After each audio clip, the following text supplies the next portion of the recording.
4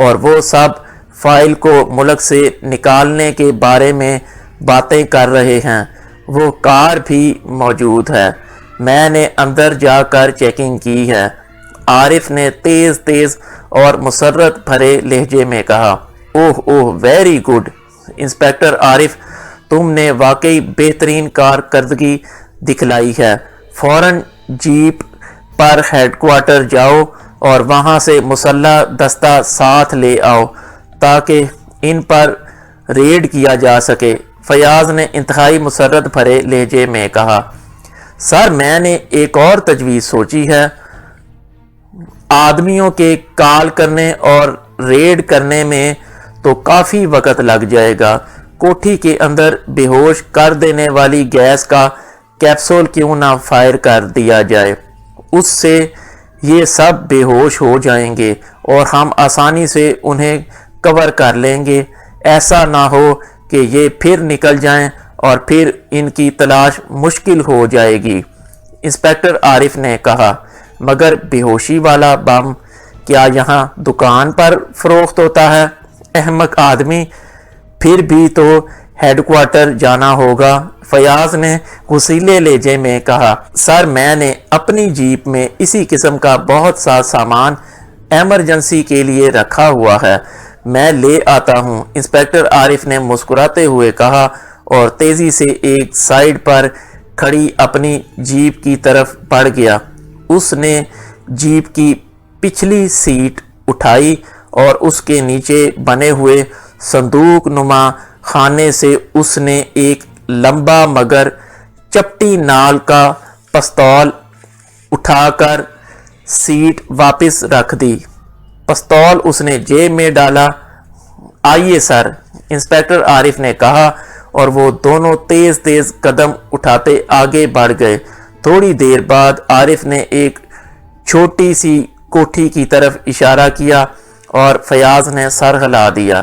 عارف نے کوٹھی کی سائیڈ گلی میں داخل ہو کر جیب سے وہی چپٹا اور لمبی نال والا پستول نکالا اور پھر اس نے ہاتھ اٹھا کر نال کا رخ اصل عمارت کے برآمدے کی طرف کیا اور ٹریگر دبا دیا۔ ٹھک کی تیز آواز کے ساتھ ہی پستول کی نال سے ایک چھوٹا سا کیپسول نکل کر ہوا میں اڑتا ہوا کوٹھی کے اندر جا گرا۔ آئیے سر، اب عقبی طرف سے اندر داخل ہوں، میں نے عقبی دروازہ اندر سے کھول دیا تھا، انسپکٹر عارف نے کہا اور وہ دونوں گلی میں سے ہوتے ہوئے عقبی طرف پہنچ گئے۔ یہاں ایک دروازہ موجود تھا، انسپکٹر عارف نے دروازے کو دھکیلا تو وہ کھل گیا۔ وہ بے ہوشی کی گیس کہیں ہم پر نہ اثر کرے، فیاض نے پریشان ہو کر کہا۔ نہیں سر، وہ جس قدر زود اثر ہے اسی قدر جلدی اس کا اثر ختم ہو جاتا ہے، انسپکٹر عارف نے فیاض کو تسلی دیتے ہوئے کہا اور وہ دونوں چلتے ہوئے عمارت کی اندرونی سائیڈ گلی سے ہو کر فرنٹ والے حصے میں پہنچ گئے۔ وہاں دو کاریں کھڑی تھیں۔ پھر بھی ہمیں کچھ دیر انتظار کرنا چاہیے، ایسا نہ ہو کہ ہم بھی بے ہوش ہو جائیں، فیاض نے کہا اور برآمدے کے قریب رک گیا۔ مجبوراً عارف کو بھی رکنا پڑا۔ 5 منٹ بعد فیاض آگے بڑھا اور پھر راہداری سے گزر کر وہ جب ایک کمرے کے کھلے دروازے پر پہنچے تو فیاض خوشی سے اچھل پڑا کیونکہ کمرے میں 5 افراد صوفوں پر لڑکے ہوئے تھے، جن میں ایک رچرڈ بھی تھا۔ انسپکٹر عارف بجلی کی سی تیزی سے صوفے پر پڑے ہوئے بے ہوش رچرڈ کی طرف بڑھا اور اس کے لباس کی تلاشی لینے لگا۔ چند لمحوں بعد جب اس کا ہاتھ واپس آیا تو اس کے ہاتھ میں ایک طے شدہ فائل موجود تھی۔ فیاض فائل دیکھتے ہی بجلی کی سی تیزی سے جھپٹا اور اس نے انسپکٹر عارف کے ہاتھ سے فائل جھپٹ لی۔ یہی ہے، بالکل یہی ہے، او خدایا تیرا شکر ہے، فائل واپس مل گئی، فیاض نے انتہائی مسرت بھرے لہجے میں کہا اور انسپکٹر عارف کا چہرہ بھی مسرت سے کھل اٹھا کیونکہ ظاہر ہے فائل مل جانے کے بعد اس کا ترقی کا چانس بن گیا تھا۔ ہاں ہاں، میں آخر کامیاب ہو گیا، فائل مل ہی گئی۔ اب اس عمران کو پتہ چلے گا کہ فیاض کسی سے کم نہیں ہے، خواہ مخواہ روب جماتا رہتا تھا۔ فیاض نے کہکہ لگاتے ہوئے انتہائی مسرت بھرے لہجے میں کہا، باس میری ترقی یاد رکھنا۔ عارف نے کہا، یاد کیا رکھنی ہے، سمجھو تمہیں ترقی مل گئی۔ فیاض نے اسی طرح مسرت بھرے لہجے میں کہا، خبردار، دونوں ہاتھ اٹھا دو۔ اسی لمحے دروازے کی طرف سے ایک کڑکتی ہوئی آواز سنائی دی۔ وہ دونوں بیک وقت تیزی سے دروازے کی طرف مڑے۔ دروازے پر ایک اجنبی آدمی ہاتھ میں ریوالور لیے کھڑا تھا، اور ظاہر ہے ریوالور کا رخ ان کی طرف ہی تھا۔ اور پھر اس سے پہلے کہ وہ کوئی بات کرتے، اس اجنبی نے ٹریگر دبا دیا اور کمرہ ریوالور کے دھماکوں اور ان دونوں کے حلق سے نکلنے والی چیخوں سے گونج اٹھا۔ ٹیلی فون کی گھنٹی بجتے ہی عمران نے ہاتھ بڑھا کر ریسیور اٹھا لیا۔ ٹائیگر کے جانے کے بعد وہ اس ٹیلی فون والے کمرے میں آ کر بیٹھ گیا تھا، کیونکہ اسے فائل کی برآمدگی کی اطلاع کا بے چینی سے انتظار تھا۔ فائل بے حد اہم تھی، اس لیے عمران چاہتا تھا کہ جلد از جلد فائل تلاش کر کے اسے سر سلطان کے حوالے کر کے اس بوجھ سے نجات حاصل کرے، کیونکہ یہ کیس واقعی ذہنی طور پر اس کے لیے بوجھ ہی بنا رہا تھا۔ یس عمران سپیکنگ، عمران نے ریسیور اٹھاتے ہی سنجیدہ لہجے میں کہا، کیونکہ اسے یقین تھا کہ فون ٹائیگر کی طرف سے ہی ہوگا۔ X2 دوسری طرف سے بلیک زیرو نے مخصوص لہجے میں کہا تو عمران چونک پڑا۔ ہاں بلیک زیرو، کیا رپورٹ ہے؟ عمران نے اسی طرح سنجیدہ لہجے میں کہا۔ اب چونکہ ٹائیگر یہاں موجود نہ تھا، اس لیے اس نے بلیک زیرو کا نام لے لیا تھا۔ عمران صاحب، مادام پارکر اور اس کے 3 ساتھی گرفتار ہو گئے ہیں۔ باقیوں کی تلاش جاری ہے، مگر وہ رچرڈ اور اس کے ساتھی کہیں نہیں مل رہے۔ دونوں کوٹھیاں خالی پڑی ہوئی ہیں۔ بلیک زیرو نے اس بار اپنے اصل لہجے میں بات کرتے ہوئے کہا، انہیں تلاش کراؤ، وہ یقیناً ایوانز کو تلاش کرتے پھر رہے ہوں گے۔ عمران نے کہا، ساری ٹیم ان کی تلاش میں مصروف ہے۔ میں نے سوچا کہ شاید ان دونوں کوٹھیوں کے علاوہ ان کا کوئی کلیو آپ کے پاس ہو تو معلوم کر لوں، اس لیے فون کیا تھا۔ بلیک زیرو نے جواب دیا، نہیں، ان کوٹھیوں کا پتہ بھی سپرنٹینڈنٹ فیاض سے ملا تھا۔ عمران نے جواب دیا، اوکے، آپ ابھی یہیں رہیں گے؟ بلیک زیرو نے پوچھا۔ ہاں، میں اس فائل کے انتظار میں ہوں، ٹائیگر اسے حاصل کرنے گیا ہوا ہے، فائل ملنے کے بعد دانش منزل آؤں گا، عمران نے جواب دیا، اور بلیک زیرو نے ایک بار پھر اوکے کہہ کر ریسیور رکھ دیا۔ عمران نے بھی ہاتھ بڑھا کر ریسیور رکھا ہی تھا کہ اس کی کلائی پر ضربیں لگنے لگیں۔ اس نے چونک کر گھڑی کا ونڈ بٹن مخصوص انداز میں کھینچا تو 4 کا ہندسہ تیزی سے جلنے بجھنے لگا۔ دوسرے لمحے گھڑی سے ٹائیگر کی آواز سنائی دی، یس عمران اٹینڈنگ اوور۔ عمران نے تیز لہجے میں کہا، باس یہاں فائل ہوٹل برگنزا سے نہیں ملی۔ میں جب وہاں پہنچا تو انٹیلیجنس کے آدمی انسپیکٹر عارف کی سرکردگی میں اس تہہ خانے کو ادھیڑنے میں مصروف تھے، لیکن فائل انہیں بھی نہیں ملی۔ انسپیکٹر عارف یہاں ادھر ادھر بھی پوچھ گچھ کرتا رہا۔ اس نے یہاں کے ایک ملازم فلپ سے بھی پوچھ گچھ کی اور پھر چلا گیا۔ فلپ نے مجھے بتایا ہے کہ انسپیکٹر عارف کو اس نے بتایا ہے کہ اس نے ایک غیر ملکی جس کا نام رچرڈ تھا رقم لے کر ایک خفیہ راستے سے تہہ خانے میں پہنچایا تھا۔ یہ وہ وقت تھا جب ہم ابھی وہاں نہ پہنچے تھے۔ میرا خیال ہے کہ ہمارے پہنچنے سے پہلے وہ فائل لے کر نکل گیا ہوگا۔ اس کا حلیہ بھی بتایا گیا ہے جو فیاض نے بتایا تھا۔ میں نے اس پوائنٹ پر ان دونوں کوٹھیوں کو بھی چیک کیا ہے جن کے متعلق سپرنٹینڈنٹ فیاض نے بتایا تھا، لیکن دونوں کوٹھیاں خالی پڑی تھیں۔ وہاں سے چیکنگ کے بعد دوبارہ ہوٹل برگنزا جا رہا تھا تاکہ وہاں سے اس رچرڈ کے بارے میں مزید انکوائری کروں کہ میں نے سپرنٹینڈنٹ فیاض اور انسپکٹر عارف کو کنگز کالونی کی ایک کوٹھی کے گیٹ سے باہر نکلتے ہوئے دیکھا۔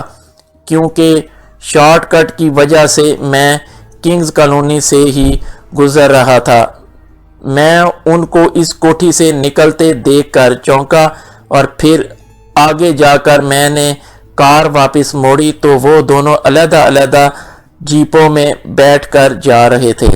میں نے ان کا تعاقب کیا تو وہ کنگز کالونی سے ملحقہ گلستان کالونی میں پہنچ کر چوک کے قریب رک گئے۔ پھر انسپکٹر عارف اپنی جیپ سے اتر کر اکیلا ایک کوٹھی نمبر 3 کی طرف گیا۔ میں نے دوسری سائیڈ سے اسے چیک کیا تو وہ اس کوٹھی کی اکبی دیوار کراس کر کے اندر گیا ہے، ابھی تک باہر نہیں نکلا، جبکہ سپرنٹینڈنٹ فیاض چوک پر اپنی جیپ میں بڑا مضطرب اور بے چین بیٹھا ہوا نظر آ رہا ہے۔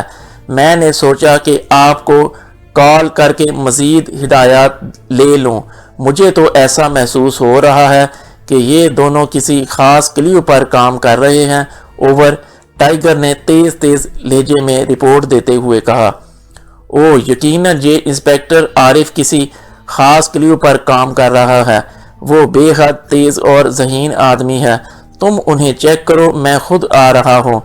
اوور اینڈ آل، عمران نے تیز لہجے میں کہا اور ونڈ بٹن پریس کر کے وہ اٹھا اور پھر جوزف اور جوانا کو کارلوس کا خیال رکھنے کا کہہ کر وہ کار لے کر رانا ہاؤس سے نکلا اور اس کی کار انتہائی تیز رفتاری سے دوڑتی ہوئی گلستان کالونی کی طرف بڑھنے لگی۔ گلستان کالونی رانا ہاؤس سے کافی قریب تھی، اس لیے چند ہی منٹ میں عمران گلستان کالونی پہنچ گیا۔ اسے فیاض کی خالی جیپ ایک سائیڈ پر کھڑی نظر آ گئی۔ اس سے ذرا آگے ایک اور سرکاری جیپ بھی موجود تھی۔ عمران نے کار ایک سائیڈ پر روکی اور دروازہ کھول کر نیچے اترا اور تیزی سے آگے بڑھ گیا۔ کوٹھی نمبر 3 کچھ فاصلے پر تھی، اس کا پھاٹک بند تھا۔ وہ سائیڈ گلی سے ہوتا ہوا جیسے ہی اکبی طرف پہنچا، کوڑے کے ایک بڑے ڈرم کے پیچھے سے ٹائیگر باہر آ گیا۔ ٹائیگر نے چہرے پر اپنا مخصوص ماسک میک اپ کر رکھا تھا، شاید فیاض کی نظروں سے بچنے کے لیے اس نے ایسا کیا تھا۔ باس، سپرنٹینڈنٹ فیاض اور عارف ابھی اکبی طرف سے اندر گئے ہیں۔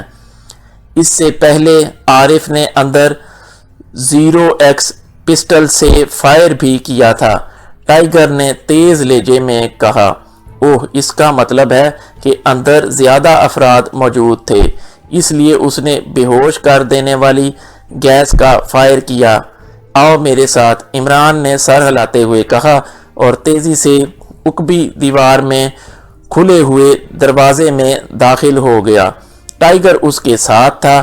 عمران نے اندرونی سائیڈ گلی سے فرنٹ کی طرف جاتے ہوئے اپنی جیب سے ماسک نکالا اور اسے چہرے پر چڑھا کر مخصوص انداز میں تھپ تھپایا تو اس کا چہرہ یکسر بدل گیا۔ ہاں ہاں ہاں، آخر میں کامیاب ہو گیا، فائل مل ہی گئی۔ ان کے برآمدے میں پہنچتے ہی راہداری سے سپر فیاض کی انتہائی مسرت بھری آواز سنائی دی اور عمران بے اختیار مسکرا دیا۔ باس، میری ترقی یاد رکھنا، انسپکٹر عارف کی بے تکلفانہ آواز سنائی دی۔ وہ دونوں آگے پیچھے چلتے ہوئے راہداری میں سے آگے بڑھے۔ ساتھ ہی ایک کمرے کا دروازہ تھا جو پوری طرح کھلا ہوا تھا اور آوازیں اسی کمرے سے آ رہی تھیں۔ عمران نے ٹائیگر کو وہیں رکنے کا اشارہ کیا اور پھر اس نے کوٹ کی اندرونی جیب سے ایک چھوٹا سا سرخ رنگ کا کیپسول نکالا اور دوسرے ہاتھ میں ریوالور لیے وہ اچھل کر آگے بڑھا اور دروازے میں داخل ہو گیا۔ خبردار، دونوں ہاتھ اٹھا دو، عمران نے آواز بدل کر انتہائی کڑکدار لہجے میں کہا۔ انسپکٹر عارف کا ہاتھ تیزی سے جیب کی طرف بڑھا ہی تھا کہ عمران نے ٹریگر دبا دیا۔ یکے بعد دیگرے دو زوردار دھماکوں سے کمرہ گونج اٹھا اور اس کے ساتھ ہی فیاض اور عارف دونوں کے حلق سے بے اختیار چیخیں نکل گئیں، کیونکہ گولیاں ان دونوں کے بالکل قریب سے گزر گئی تھیں اور وہ دونوں ہی بوکھلائے ہوئے انداز میں چیختے ہوئے پشت کے بل صوفے پر جا گرے، جس پر پہلے ہی رچرڈ اور اس کے ساتھی بے ہوش پڑے تھے۔ پھر اس سے پہلے کہ وہ اٹھتے، عمران نے دوسرے ہاتھ میں پکڑا ہوا کیپسول پوری قوت سے فرش پر مار دیا اور خود سانس روک لیا۔ فیاض اور عارف نیچے گر کر تیزی سے اٹھنے ہی لگے تھے کہ ایک بار پھر چکرا کر گرے اور پھر بے حس و حرکت ہو گئے۔ کیپسول میں موجود بے ہوش کر دینے والی انتہائی زود اثر گیس نے ایک لمحے میں ان پر اثر ڈال دیا تھا۔ عمران نے اس وقت تک سانس روکے رکھا جب تک اس کے خیال کے مطابق گیس کا اثر ختم نہیں ہوا۔ فائل فیاض کے ہاتھ میں ابھی تک دبی ہوئی تھی۔ چیخ کر گرنے کے باوجود اس نے فائل کو ہاتھ سے نہ چھوڑا تھا۔ عمران مسکراتا ہوا آگے بڑھا اور پھر اس نے فائل اس کے ہاتھ سے نکالی اور اسے ایک نظر دیکھ کر اس نے اسے تہہ کر کے اپنے کوٹ کی جیب میں ڈالا اور پھر موڑ کر دروازے کی طرف بڑھ گیا۔ ٹائیگر، یہ چابی لو اور باہر جا کر میری کار اندر لے آؤ۔ رچرڈ اور اس کے ساتھیوں کو میں ساتھ لے جاؤں گا، البتہ فیاض اور عارف یہیں رہیں گے۔ انہیں 1 گھنٹے میں خود ہی ہوش آ جائے گا اور پھر یہ اس اجنبی کو تلاش کرتے پھریں گے جو عین موقع پر اس سے فائل لے گیا تھا۔ عمران نے مسکراتے ہوئے کہا اور جیب سے چابی نکال کر ٹائیگر کی طرف بڑھا دی۔ ویسے باس، اس بار فیاض صاحب نے واقعی کام دکھایا ہے اور ہم سے پہلے فائل تک پہنچ گئے ہیں، ٹائیگر نے چابی لیتے ہوئے کہا اور عمران ہنس پڑا۔ ہاں واقعی، اگر تم اتفاق سے انہیں چیک نہ کر لیتے اور تمہیں ان پر شک نہ پڑتا تو اس بار فیاض مجھے ہاتھ دکھا گیا تھا اور اس نے ساری عمر مجھے تانے دے دے کر ذلیل کرتے رہنا تھا۔ عمران نے مسکراتے ہوئے جواب دیا اور ٹائیگر سر ہلاتا ہوا پورچ کی طرف بڑھ گیا۔ فیاض اپنے دفتر میں کرسی پر سر جھکائے بیٹھا ہوا تھا۔ اس کے چہرے پر شدید بے بسی اور نا امیدی طاری تھی۔ فائل اس کے ہاتھوں تک پہنچ کر نکل گئی تھی۔ اسے بس اتنا یاد تھا کہ وہ فائل لے کر ابھی انسپکٹر عارف سے باتیں کر ہی رہا تھا کہ ایک نوجوان اندر داخل ہوا۔ اس نے ان پر فائرنگ کر دی۔ گولیاں تو انہیں نہ لگیں، لیکن وہ دونوں چیختے ہوئے نیچے گر گئے اور پھر ابھی وہ اٹھ ہی رہا تھا کہ اس کے ذہن پر تاریکی کا سیاہ پردہ چھا گیا۔ پھر جب اسے ہوش آیا تو انسپکٹر عارف اس پر جھکا ہوا تھا۔ ہوش آنے کے بعد جب اسے معلوم ہوا کہ نہ صرف فائل غائب ہو چکی ہے بلکہ رچرڈ اور اس کے باقی ساتھی بھی غائب ہیں تو وہ بے حد پریشان اور نا امید سا ہو گیا۔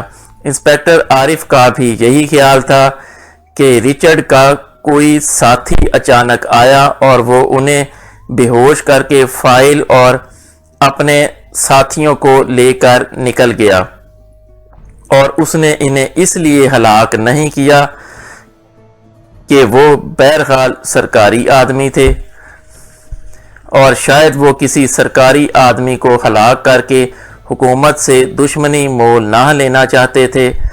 اس کے بعد فیاض نے انسپکٹر عارف کی سرکردگی میں پوری سینٹرل انٹیلیجنس کو رچرڈ اور اس کے ساتھیوں کی تلاش میں مسلسل دوڑا رکھا تھا، لیکن دوسرا روز گزر جانے کے باوجود ابھی تک کوئی بھی امید افزا رپورٹ نہ ملی تھی۔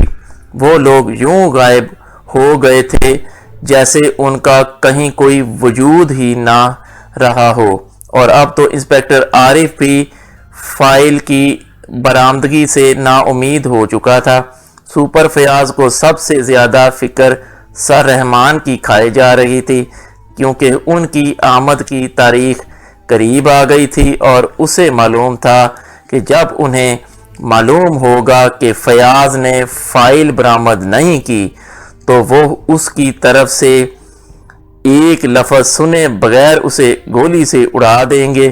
وہ سر رحمان کی فطرت اور عادت سے بخوبی واقف تھا، اس لیے اس کی جان سولی پر لٹکی ہوئی تھی۔ ایک بار پھر اسے خیال آیا کہ وہ خودکشی کر لے، لیکن خودکشی کا خیال آتے ہی اس کے ذہن میں عمران کا نام گونجا اور وہ بری طرح چونک پڑا۔ فائل کی برآمدگی کی اس بھاگ دوڑ میں وہ عمران اور کارلوس کو تو یکسر بھول گیا تھا۔ ویسے بھی چونکہ وہ خود فائل رچرڈ سے حاصل کر چکا تھا، اس لیے اسے معلوم تھا کہ عمران بھی کارلوس کو اٹھا کر لے جانے کے باوجود کچھ حاصل نہ کر سکا ہوگا، لیکن اب اسے خیال آیا کہ اگر وہ پہلے یہ کام عمران کے ذمہ لگا دیتا تو اسے اتنی پریشانی نہ اٹھانی پڑتی، اور اب بھی سر رحمان کی آمد سے پہلے وہ اگر عمران کو رچرڈ اور اس کے ساتھیوں سے فائل لینے اور پھر آئندہ واقعات بتا کر کسی طرح فائل کی برآمدگی پر رضامند کر لے تو اسے یقین تھا کہ عمران کام دکھا دے گا۔ چنانچہ اس نے ہاتھ بڑھا کر ٹیلی فون کا ریسیور اٹھایا اور تیزی سے عمران کے فلیٹ کے نمبر ڈائل کرنے شروع کر دیے۔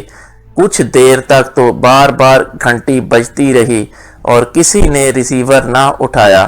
فیاض تنگ آ کر بند کرنے ہی والا تھا کہ دوسری طرف سے ریسیور اٹھائے جانے کی آواز سنائی دی۔ 1 2 3 مسلسل 11 بار گھنٹی بجنے کے باوجود اگر آپ فون بند کرنے پر آمادہ نہیں ہوئے تو اس کا مطلب ہے کہ آپ کے پاس وقت کی کوئی کمی نہیں ہے، جبکہ اس لحاظ سے آپ اس مصروف ترین دنیا کے خوش قسمت ترین صاحب اپنا تعارف تو کرا دیجئے اور خوش قسمتی کا وہ راز بھی بتا دیجئے جس کی وجہ سے آپ کے پاس اتنا فالتو وقت ہے۔ اس سے بہتوں کا بھلا ہوگا۔ دوسری طرف سے ریسیور اٹھتے ہی عمران کی فل سپیڈ میں دوڑتی ہوئی آواز سنائی دی۔ میں فیاض بول رہا ہوں، فیاض نے ہونٹ چباتے ہوئے کہا۔ اس کے ذہن پر چونکہ پریشانی نے ڈیرا جما رکھا تھا، اس لیے اس پر عمران کے ان فکروں نے ذرا برابر بھی اثر نہ کیا۔ فیاض، واہ، پھر تو 2-4 کلو وقت کی فیاضی کر ہی دیجئے۔ بندہ آپ کو تو نہیں بلکہ آپ کے بال بچوں کو ہر وقت ہر وقت تو ممکن ہی نہیں ہے۔ ہاں، جب وقت ملے گا، اور مجھے یقین ہے کہ وقت مل ہی نہیں سکتا۔ 2 روز سے سارا شہر گھوم ڈالا ہے، ایک دکان چھان ماری ہے، لیکن وقت کہیں سے مل ہی نہیں رہا۔ کہتے ہیں آج کل وقت کی بڑی شارٹیج ہو رہی ہے، اور مجھے تو اب پتہ چلا کہ وقت کی باقاعدہ ذخیرہ اندوزی ہو رہی ہے۔ عمران کی زبان ایک بار پھر رواں ہو گئی تھی۔ میں خودکشی کر رہا ہوں، فیاض نے اسی طرح سپاٹ لہجے میں کہا۔ اگر وقت مل جائے خودکشی کرنے کا تو یقین کرو اس سے زیادہ نیک کام ہی کوئی نہیں۔ قرض خواہ منہ پیٹتے رہ جاتے ہیں، بیوی کو نیا لقب مل جاتا ہے، میرا مطلب ہے وہ بیوہ ہو جاتی ہے، بچے یتیم ہو جاتے ہیں۔ دیکھو کس قدر انقلاب آتا ہے، بڑا انقلابی قدم ہوتا ہے۔ عمران کی زبان ایک بار پھر چل پڑی۔ تو تم چاہتے ہو کہ میں خودکشی کر لوں؟ ٹھیک ہے، ایسے ہی صحیح، فیاض نے ہونٹ بھینچتے ہوئے کہا۔ ارے فون بند نہ کرنا، اگر تم واقعی اس نیک کام کا فیصلہ کر چکے ہو تو بس میری ایک ہی درخواست ہے کہ وصیت نامے میں فلیٹ اور بینکوں میں موجود اکاؤنٹ اور سٹی بینک میں 2 بڑے لاکر بس وہ میرے لیے لکھ جانا۔ میں اس کے بدلے میں تمہاری یہی خدمت کر سکتا ہوں کہ تمہارے کفن دفن کے انتظامات چندہ کر کے پورے کر دوں گا۔ عمران کی آواز سنائی دی۔ تم پتھر ہو، سفاک ہو، ظالم ہو، بلکہ کمینے ہو، سمجھے؟ تمہیں صرف اپنی ذات سے غرض ہے۔ نان سینس، فیاض نے غصے سے چیختے ہوئے کہا اور دھڑام سے ریسیور رکھ کر اس نے دونوں ہاتھوں سے سر پکڑ لیا۔ اسے اب اپنے سے زیادہ عمران پر غصہ آ رہا تھا۔ میں پہلے اسے گولی ماروں گا پھر خودکشی کروں گا۔ اس نے کیا سمجھ رکھا ہے مجھے؟ فیاض نے غصے سے بڑبڑاتے ہوئے کہا۔ اسی لمحے میز پر پڑے ہوئے ٹیلی فون کی گھنٹی بج اٹھی اور فیاض نے اسی غصے کے عالم میں ریسیور اٹھا لیا، کیونکہ وہ جانتا تھا کہ عمران کا فون ہوگا۔ میں پہلے تمہیں گولی ماروں گا پھر خودکشی کر لوں گا۔ تم جیسے ظالم کمینے کٹھور آدمی کو زندہ رہنے کا کوئی حق نہیں ہے۔ فیاض نے ریسیور اٹھاتے ہی حلق کے بل چیختے ہوئے کہا۔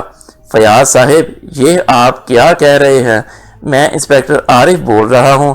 دوسری طرف سے انسپکٹر عارف کی حیرت بھری آواز سنائی دی۔ تم کیوں بول رہے ہو؟ نان سینس، میں سمجھا وہ کمینہ عمران بول رہا ہے۔ فیاض نے بوکھلائے ہوئے لہجے میں کہا۔ جناب، میں نے اس لیے فون کیا ہے کہ آپ رپورٹ کے منتظر ہوں گے، جبکہ سارا شہر چھان مارنے کے باوجود اب تک رچرڈ اور اس کے ساتھیوں میں سے ایک آدمی بھی ہاتھ نہیں آیا اور نہ ہی اس فائل کا کہیں پتہ چلا ہے۔ انسپکٹر عارف نے کہا، تم سے کچھ بھی نہیں ہونا، تم میں اتنی صلاحیت ہی نہیں ہے کہ کام کر سکو۔ نہ جانے کس احمق نے تمہیں بھرتی کرا دیا ہے۔ حالت یہ ہے اور مجھے کہتے ہو کہ مجھے سینئر انسپکٹر بنا دو، ترقی دے دو۔ اس برتے پر ترقی مانگ رہے تھے؟ نان سینس، ڈیم فول، فیاض نے انتہائی غصیلے لہجے میں کہا اور ریسیور کریڈل پر پٹک دیا۔ غصہ تو فیاض کو عمران پر آ رہا تھا، لیکن درمیان میں انسپکٹر عارف کی شامت آ گئی تھی۔ ترقی مانگ رہا تھا؟ نان سینس، ملے گی ترقی تمہیں۔ مجھے سر رحمان گولی مار دیں گے اور اسے ترقی ملے گی۔ فیاض نے اسی طرح غصیلے انداز میں بڑبڑاتے ہوئے کہا اور ایک بار پھر دونوں ہاتھوں سے سر پکڑ لیا۔ اس کا ذہن اس وقت واقعی معوف ہو رہا تھا۔ اس کی سمجھ میں نہ آ رہا تھا کہ آخر وہ اس نامراد فائل کو کہاں سے حاصل کر لے، کیسے حاصل کرے۔ لکھ لیا وصیت نامہ؟ کچھ دیر بعد اچانک دروازے سے عمران کی آواز سنائی دی اور فیاض نے چونک کر سر اٹھایا۔ اس کی آنکھیں سرخ ہو رہی تھیں۔ تم کمینے، اب تم یہاں بھی میرا دل جلانے آ گئے ہو؟ تم دونوں باپ بیٹے ایک جیسے ہو۔ ظالم کمینے، دفع ہو جاؤ، نکل جاؤ، آئی سے گیٹ آؤٹ، فیاض نے غصے کی شدت سے بفرے ہوئے لہجے میں کہا۔ باپ بیٹے تو ہوتے ہی ایک ہیں، باپ بیٹے جو ہوئے۔ ویسے ایک بات تو بتاؤ، تمہیں کس حکیم نے نسخے میں لکھ کر دیا تھا کہ تم انٹیلیجنس کے دائرہ کار سے باہر نکل کر سیکرٹ سروس کے دائرہ کار میں مداخلت کرو؟ اچھے بھلے اپنے دھندے میں لگے ہوئے تھے اور بینک بیلنس تیزی سے بڑھتا جا رہا تھا۔ عمران نے ہونٹ بھینچتے ہوئے کہا۔ Secret service? کیا مطلب؟ سیکرٹ سروس کا اس فائل سے کیا تعلق؟ فیاض نے حیرت بھرے لہجے میں کہا۔ بڑا تعلق ہے، ان کا کام بھی یہی ہے کہ ایسی گمشدہ فائلیں تلاش کرتے رہیں اور بین الاقوامی مجرموں کو گرفتار کریں۔ اور یہ بھی بتا دوں کہ رچرڈ اور اس کے ساتھی سیکرٹ سروس کی تحویل میں پہنچ چکے ہیں اور وہ فائل بھی X2 کی تحویل میں ہے، اور ساتھ ہی یہ ضروری اطلاع بھی دے دوں کہ X2 سینٹرل انٹیلیجنس کے سپرنٹینڈنٹ جس کا نام فیاض ہے کے خلاف غداری کا مقدمہ چلانے اور اس مقدمے میں اسے سزائے موت دینے کے بارے میں غور و فکر کر رہا ہے، اور تم جانتے ہو کہ پاکیشیا سیکرٹ سروس کا چیف X2 کس قدر با اختیار ہے۔ صدر مملکت اس کا فیصلہ ماننے پر مجبور ہوتا ہے۔ عمران نے بڑے سنجیدہ لہجے میں کہا تو فیاض کی حالت دیکھنے والی تھی۔ اس کی آنکھیں خوف اور دہشت سے پھٹ گئی تھیں، چہرہ اس قدر زرد پڑ گیا تھا جیسے اس کے جسم کا سارا خون کسی نے نچوڑ لیا ہو۔ ہونٹ چند لمحوں میں اس قدر خشک ہو گئے تھے کہ ان پر پپڑی جمی نظر آنے لگ گئی تھی۔ چیف X2، اوہ پھر تو میری موت یقینی ہے۔ وہ تو دنیا کا سب سے ظالم آدمی ہے۔ سر رحمان تو شاید معاف کر بھی دیں، مگر وہ تو معاف نہیں کرے گا۔ میں نے اس کے متعلق بہت سن رکھا ہے۔ اب واقعی خودکشی کے سوا اور کوئی چارہ نہیں ہے۔ فیاض نے ایسے لہجے میں کہا جیسے الفاظ خود بخود اس کے منہ سے پھسل کر باہر آ رہے ہوں، اور پھر اس نے ایک جھٹکے سے دراز کھولی اور ریوالور باہر نکال لیا۔ اس کی آنکھیں بے نور سی نظر آنے لگ گئیں، ایسے جیسے وہ عمران کو دیکھنے کی بجائے خلا میں جھانک رہا ہو۔ میرے جیتے جی تو تمہیں خودکشی کرنے کی ضرورت نہیں ہے۔ میں سلمہ بھابی سے وعدہ کر بیٹھا تھا کہ تمہیں خودکشی نہ کرنے دوں گا۔ ویسے تم اپنی مرضی کے مالک ہو، میں کیا کہہ سکتا ہوں؟ عمران نے مسکراتے ہوئے کہا۔ مگر وہ X2، وہ ظالم اور سفاک چیف، وہ تو کسی کی مانتا ہی نہیں، سر رحمان کی بھی نہیں مانتا۔ وہ اس کا کیا ہوگا؟ وہ یقیناً مجھ پر غداری کا مقدمہ بھی کر دے گا اور اس کی سزا بھی دے دے گا۔ وہ ایسا ہی ظالم ہے، انتہائی بے رحم ہے، میں جانتا ہوں اسے۔ فیاض نے اٹک اٹک کر کہا۔ ابھی فون پر تو تم مجھے ظالم، بے رحم اور نہ جانے کیا کیا کہہ رہے تھے، اب یہ القاب X2 کو بخش رہے ہو۔ اس کا مطلب ہے کہ میں ان سے بری الذمہ ہوں۔ اصل میں سپر فیاض وہ کیا کہتے ہیں، گھر کی مرغی دال برابر۔ تم نے کبھی میری قدر ہی نہیں کی۔ میں چاہوں تو X2 کی مجال ہے کہ وہ تمہارے خلاف کوئی کارروائی کرنے کا سوچ بھی سکے، اور یہ بھی بتا دوں کہ اگر میں چاہوں تو X2 خود وہ فائل سر سلطان کے پاس بھجوا دے، یہ کہہ کر کہ یہ فائل فیاض نے اپنی محنت سے حاصل کی ہے، اور نہ صرف فائل بھجوا دے بلکہ تمہیں شاندار خراج تحسین بھی پیش کرنے پر مجبور ہو جائے۔